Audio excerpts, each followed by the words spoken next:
Yo, what is up guys, and welcome back to McAdie's Entertainment. I'm your host as always, Adam McGahee. Just wanted to say thank you again to all of my viewers and subscribers for helping grow this channel like crazy. We are well on the road to 5,000 subscribers, and it would not be possible without all of your constant comments and support.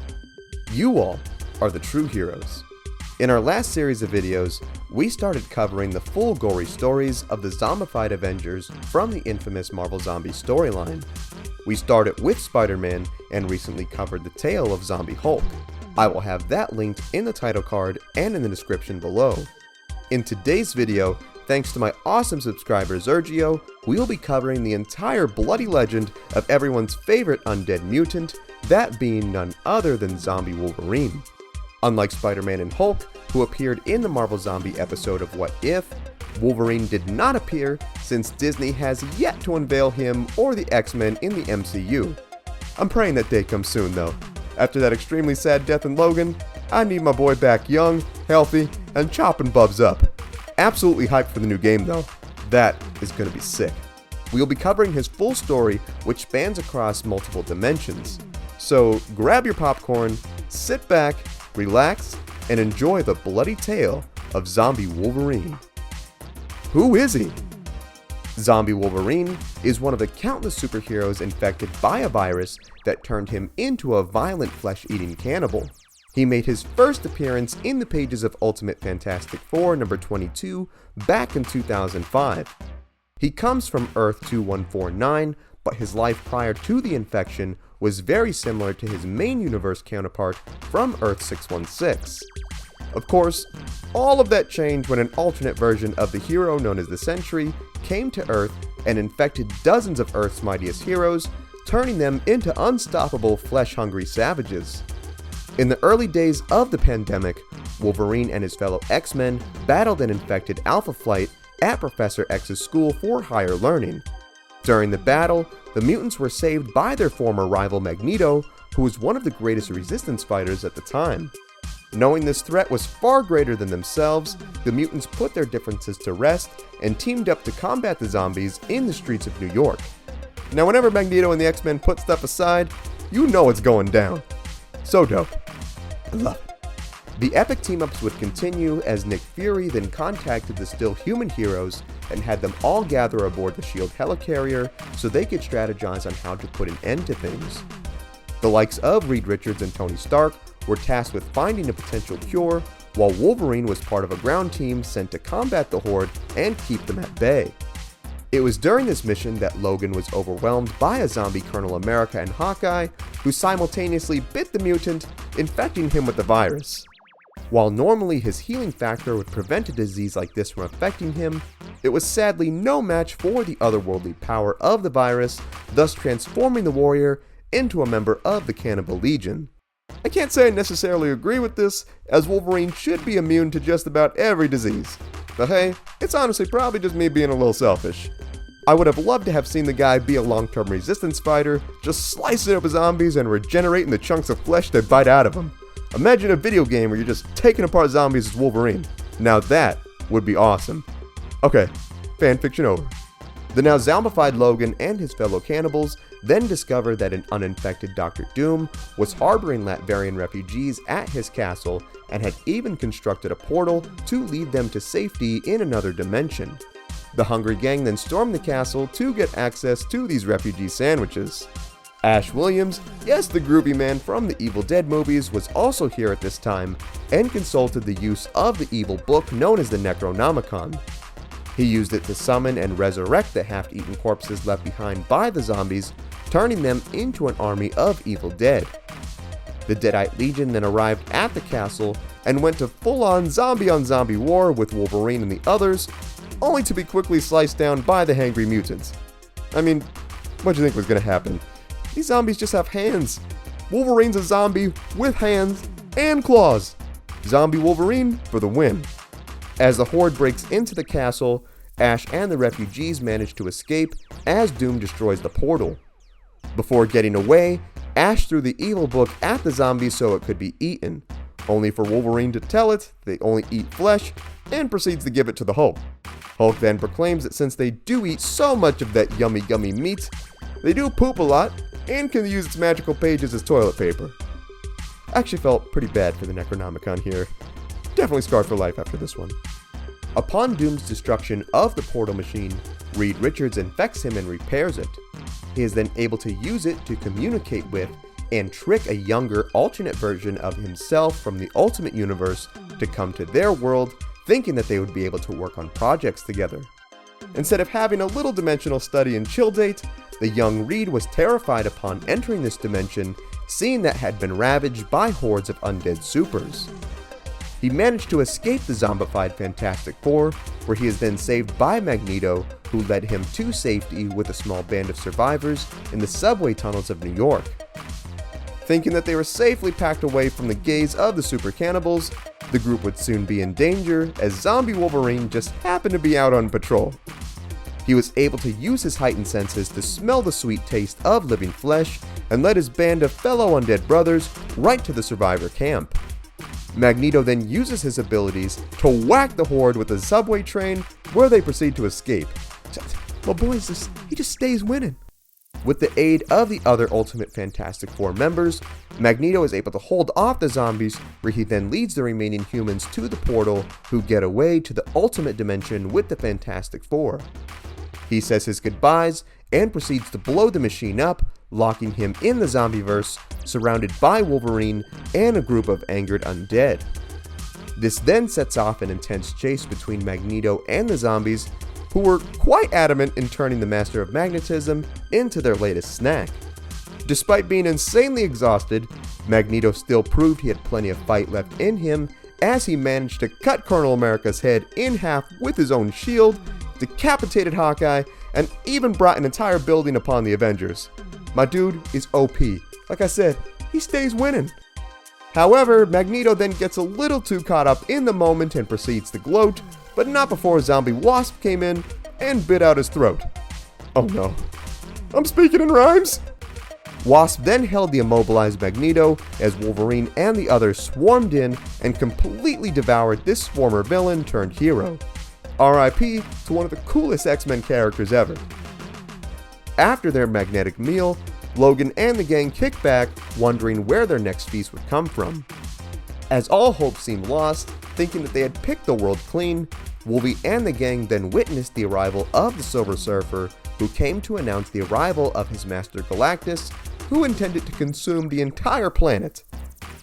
Not listening to a word shiny Mr. Clean said, the zombies leapt at the chance to get a bite of the chrome-plated warrior. As they attacked, the surfer proved he was much more than a cool guy on a flying surfboard, and proceeded to zap his assailants with waves of cosmic energy. He even blasted Iron Man right in half, who, despite no longer even having a full digestive tract, still tried to take a bite out of the man. Disgusted and disturbed, the Silver Boy then chucks Zombie Tony off his board, who falls into the streets below. I love how this panel is drawn. It looks like he's just kind of inconvenienced that someone would even dare touch him or his surfboard. It's like he's some snooty waiter throwing someone out of a fancy restaurant. I love it. Never change Silver Surfer. Zombie Thor then comes thundering down with his makeshift hammer and knocks our Chrome Boy off his board, causing him to come falling to the ground. The Surfer then proves the tank that he is by cranking up the intensity and continues to blast more undead, killing several of them in the process. Wolverine, thinking this was his time to shine, jumps into the fray and lunges at the Surfer Hugh Jackman style. This causes his adamantium claws to scrape up against the Surfer's near indestructible skin, causing his bones to tear right out of his skin. Yeah man, I'm no doctor when it comes to Wolverine biology, but I don't think that's supposed to happen.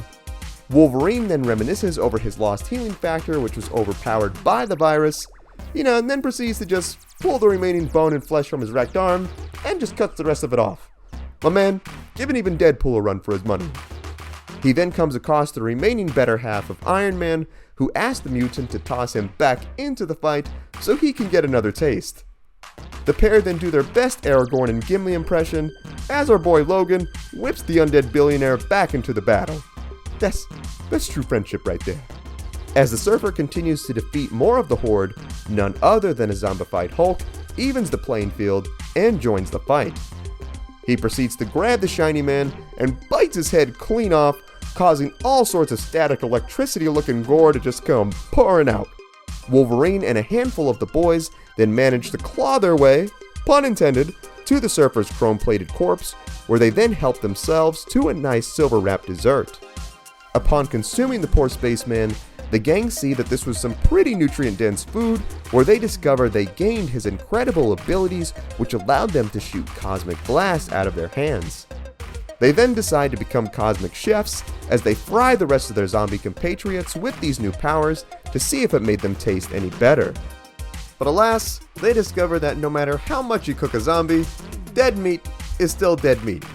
It's like trying to reheat a McDonald's burger in the microwave that's been sitting in the refrigerator for a few days. It just doesn't work. Once they finish eating up their buddies, the Cosmic Zombie Bros then discover that Shiny Man was telling the truth, and the world conqueror Galactus had arrived to the planet announcing its destruction. Seeing that they had just won the giant fleshy lottery, the zombies tried to attack the space giant, only to realize he was about as tough as a Dark Souls boss. Seeing that retreat was the wisest choice, our one-armed Wolverine and the group escape to Hank Pym's lab, where he, Bruce Banner, and Tony Stark make a machine that could channel all of their cosmic abilities into one unified beam. They complete the weapon, aim it at the big boy and fire, causing a huge obligatory blue comic book laser to shoot out and strike the guy, causing him to scream out in pain and come tumbling to the ground. Seeing that the hard work was now done, a gang of zombie villains come out of hiding, all ready to help themselves and mooch up the hero's food. They are then intercepted by Zombie Wolverine and the Avengers, who let them know that this hunt was all theirs. The boys then go to zombie war with their former rivals, which results in Wolverine going up against a zombified Juggernaut.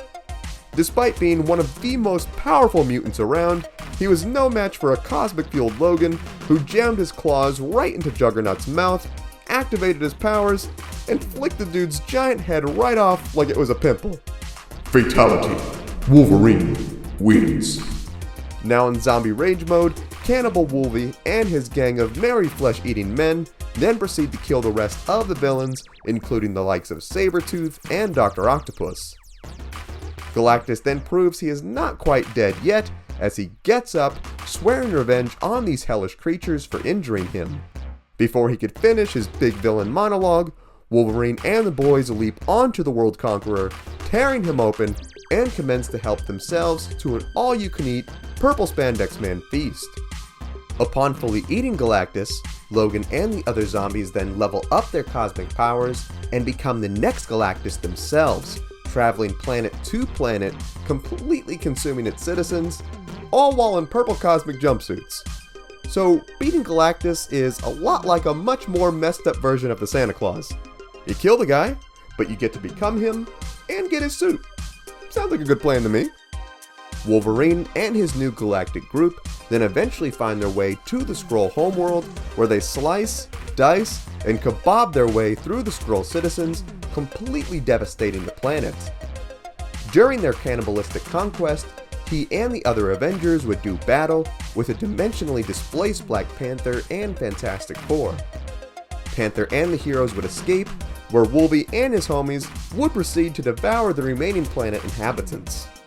The Hulk then gives the group the idea to tap into the full power they inherited from Galactus, and they then use it to legit eat the entire planet.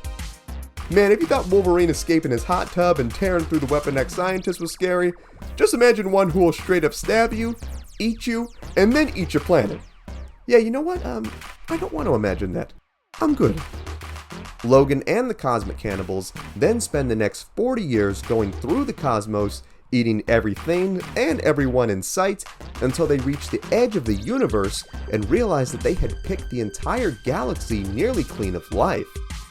During his travels, our boy got this sick robot arm with claws in replacement for the one he lost back during the Silver Surfer fight. Not gonna lie, it looks pretty awesome. The messed up zombie family then remember the dimensional machine from Reed Richards and decide to head back to Earth to fix it and access a whole multiverse of unending food. En route to their home, the gang then stop for some fast food and help themselves to Peter Quill's dad, Ego the Living Planet, although a much gooier looking version than what we saw in the movies. Kurt Russell has seen better days. The group then make their way back to Earth, where they discover that Black Panther had survived the infection and created New Wakanda, where he and the survivors attempted to rebuild society. An impatient Hulk immediately jumps down and begins tearing his way through the last few humans, only to be stopped by Giant Man, who demanded him to stop so they would not run out of food so quickly again. He proposed harvesting these humans so they could turn them into a breeding program to create an unlimited flesh source. Upon hearing these hellish words, Spidey and Luke Cage finally come to their senses after all this time and rebel against Wolverine and the zombies who go to battle with them. During the fight, New Wakanda Chief Scientist Reynolds projects a shield around Wakanda, locking Wolverine and most of the other zombies out. Vowing to find a way back in, Logan and the remaining Avengers travel to Reed Richards' Baxter building to get access to the Multiverse portal. Upon battling the system's security, the group realized the machine was taken by Forge and was at New Wakanda all along. The infuriated zombies return and go to war with T'Challa and the Resistance. During the commotion, the shield is mistakenly lowered and the undead rush inside to help themselves to some nice survivor sardines. Upon locating them, Giant Man and the boys prepare to feast, only to discover that there is a startling change in their biology. After all this time without food, their desire for flesh had faded, and for the first time in 40 years, the Marvel zombies were no longer hungry. Upon hearing this, Wolverine did not believe it and went to sink his teeth into one of the humans, only for Giant Man and the others to explain the situation. Logan then let the man go, ready to help right the wrongs he and the others had done over the years. However, there was one still very hangry Avenger left, and that of course was the Hulk, who busted through the wall Kool-Aid Man style, ready for some long-awaited meat. Wolverine and the heroes tried to stop the rampaging monster, but he let nothing get in his way and proceeded to brutally murder several of those who opposed him. The carnage only ended when the scientist Reynolds approached the beast and allowed himself to be eaten as sacrifice. Hulk gladly took the dude up on his offer and gobbled him up, while Wolverine and the others watched in horror at the monsters that they had been for so long. Just like his fellow Avengers, Hulk realized his hunger too had faded and he reverted back into zombie Bruce Banner. He pleaded with Logan and the others that the only way to end this nightmare was to kill him. The gang agreed, and they used their cosmic power to blast off Banner's head, marking the end of the once incredible Hulk. Later on, the group would have a memorial for their fallen heroes and work with the survivors to help repair what had been lost. Logan and the remaining Avengers would then gather at the dimensional portal so they can use it to go to different worlds and gather supplies to help rebuild. The mission was co-led by one of the Resistance leaders, Malcolm Cortez, but the whole thing ended up being a double cross by him, who turned the machine on and transported the zombies elsewhere, leaving him as New Wakanda's forced new ruler.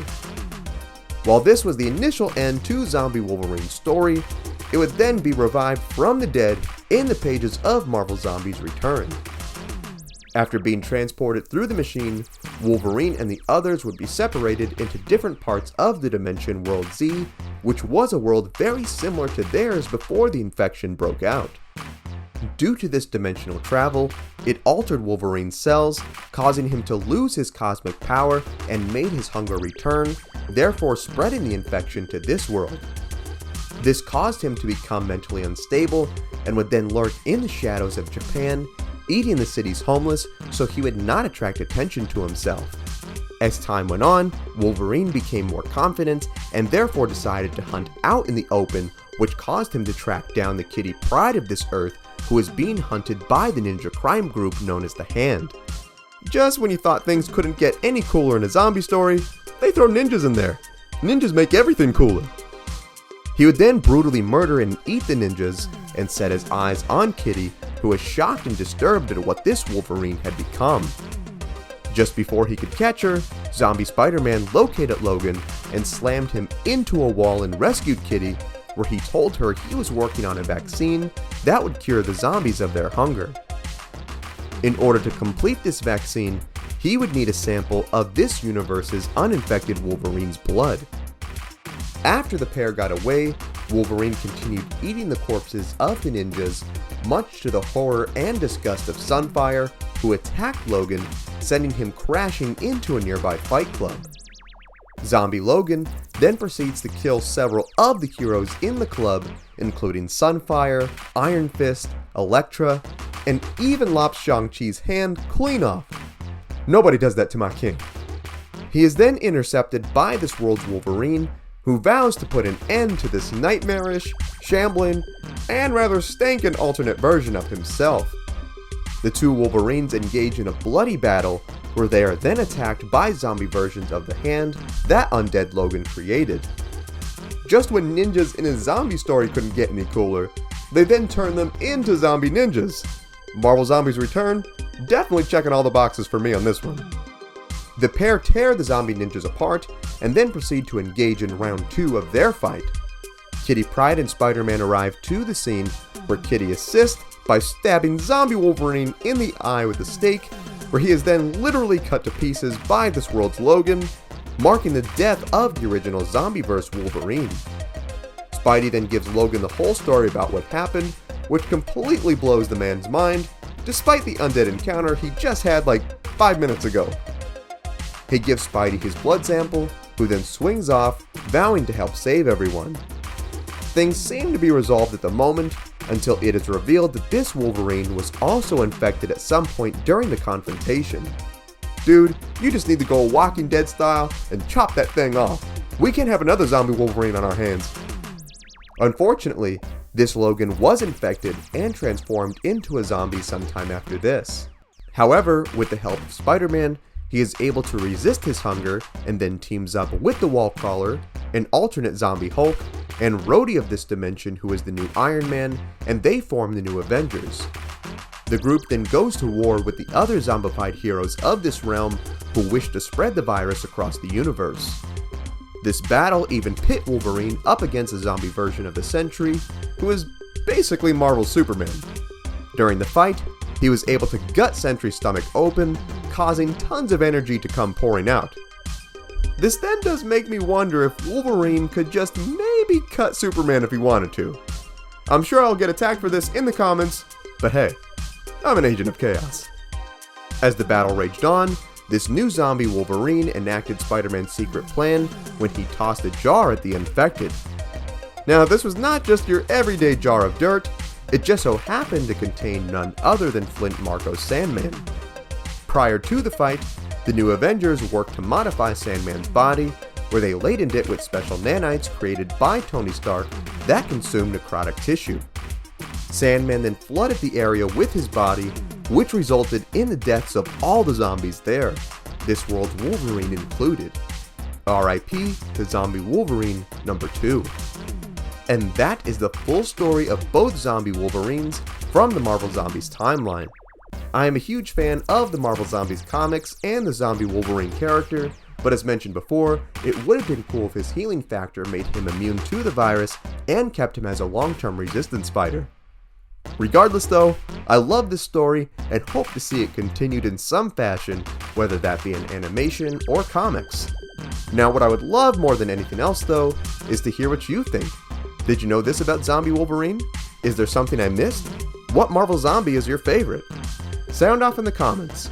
Also be sure to give this video a like if you enjoyed today's content, subscribe to the channel, and tap the bell icon to be notified of all of our latest videos. Thank you so much for watching. Remember, you are awesome and loved, God bless, and I will see you in the next one.